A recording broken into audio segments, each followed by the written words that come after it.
This is Shelley from One Roast Vegetable, and today is Canadian Thanksgiving. It's nearly Halloween, it's almost American Thanksgiving, so I thought it was time for us to play with pumpkins. And you can, of course, work with a fresh pumpkin like this, or you can buy your pumpkin in a can. And if you buy it in a can, you can then freeze it in little 1-cup bags later, which is what I've done here, because a can is actually too much for a recipe. So today we're going to make an autumn pumpkin bread that uses the pumpkin and green apple. So what I'm going to do is I'm going to start with, I put the butter in a bowl to soften while we were getting ready. There's 6 tablespoons of butter here, which is 1/4 cup plus 2 tablespoons. And I'm going to get the mixer out.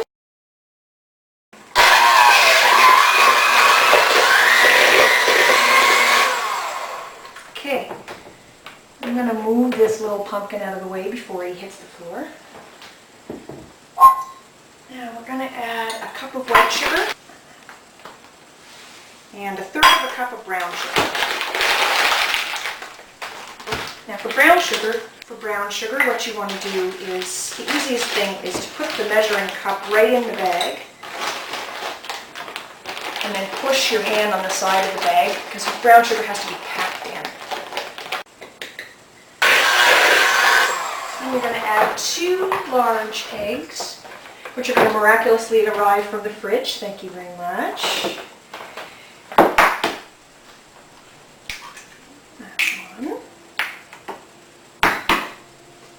And that's 2. Now if I'm going too fast, or you need more explicit instructions, the full recipe will be up on the Veggie Club in the next day or so. I'm just going to show you what that looks like now. Nice and goopy. Okay. And now we're going to add our cup of pumpkin. This is my cup of frozen and defrosted pumpkin. Of course, you could cook it up from scratch using pumpkin. Okay. So there we are, nice and orange. It smells fabulous already. So I'm going to set that aside. And we're going to mix up our dry ingredients. Now I keep my flour in a big tin like this, just because I use lots and lots of it. Yours is probably in a bag, and that's fine. If I could have savoir and couteau, s'il vous plaît. So we're going to add 1.5 cups of flour. Oh, sorry, I need a spoon as well. Pardon. Thank you. So the way we do the flour is we spoon it in and then use a knife to level off the top. Oui. And that goes in here. And 1/2 cup as well. We use the spoon and level, because if you just dip the measuring cup right into the flour, you'll take too much. It'll be packed down. Your stuff will be dry. It won't taste lovely. It won't rise right. There we go. So now we have just a bowl with some flour in it. I'm going to add the rest of the dry ingredients, which is all of the spices.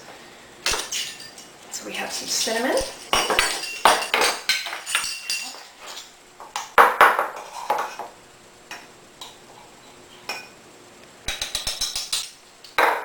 And some baking soda.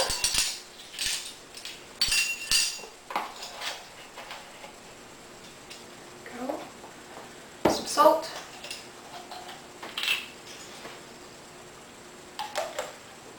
Here. And some ginger. This is powdered ginger, not fresh ginger like you might use for Chinese food. This is the kind you use for baking. Some nutmeg. Now you can use powdered nutmeg or the fabulous little nuts of meg. You can actually use the little nuts and grate them, which is what we're going to do. And I'm going to use my microplaner.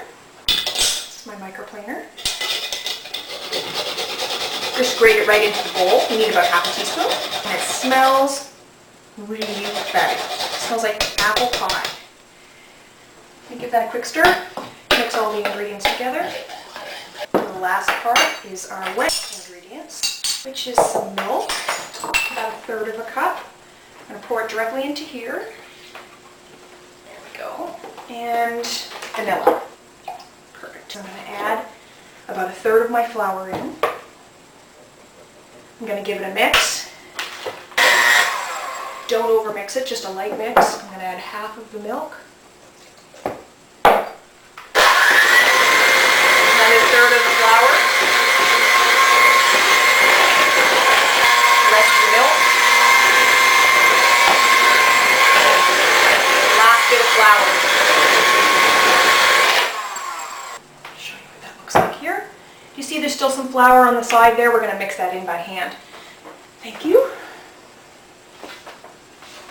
So really lightly, just give that a little mix. Great. 2 last ingredients, we're almost done. We're going to add some apple and some raisins. I like golden raisins. You can use brown ones, you can use currants, about half a cup.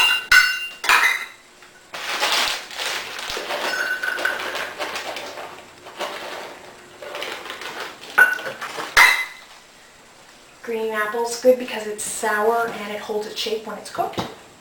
I've already washed the apple, so I'm going to cut it. There we go.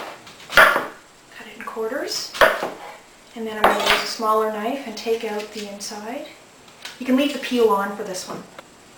And I'll put a link right below this video for the website, the Veggie Club, where you can log in and get the full copy of the recipe with all of the measurements, everything written down. So we've got our quarters of apple, and now I'm just going to take it, cut it into littler bits.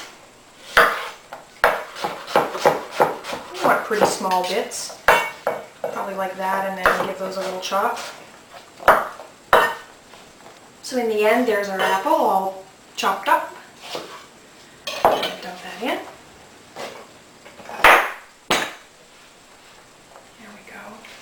Now you can bake this in a loaf pan, you can bake it in a bundt pan. I like to bake it in little mini pans because they freeze well.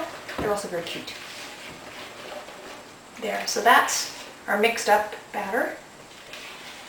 Fabulous. I'm going to get my pans.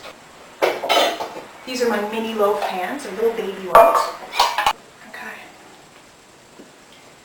So I'm just going to slowly pour this in.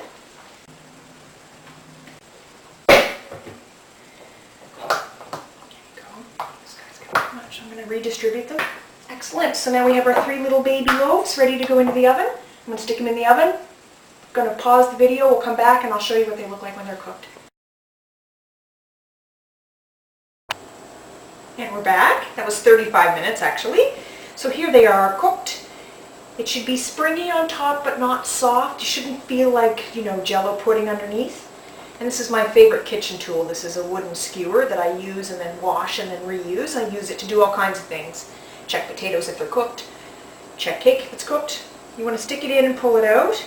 And there shouldn't be any raw dough. Sometimes you may have a moist crumb, but there shouldn't be any raw dough. So that one's completely cooked. I'll turn it out here. There we go. It's brown all the way around. It's not overcooked, which is perfect. And now what I will do is take each one of them out of the little tins and set it on a wire rack so that it can cool underneath. And maybe what I'll do is, if you could give me the bread knife, le couteau à pain, I will just give this a little slice so you can see inside. I really wouldn't normally cut it while it was still this hot, but I want you to be able to see the inside.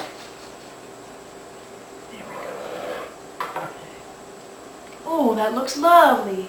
There's raisins and then there's cut apple, and you can eat it just like this, or you can put a little bit of butter on it. It's cold. If you want to put it in the freezer, wrap it in saran wrap and then again in tin foil. Once it's completely cool, it's good in the freezer. I would say 3 to 6 months. So this is Shelley from One Roast Vegetable. If you'd like to see the complete recipe, you can sign into the Veggie Club if you're a member, and this recipe will be there probably about tomorrow. Thanks. Happy Thanksgiving. Bye.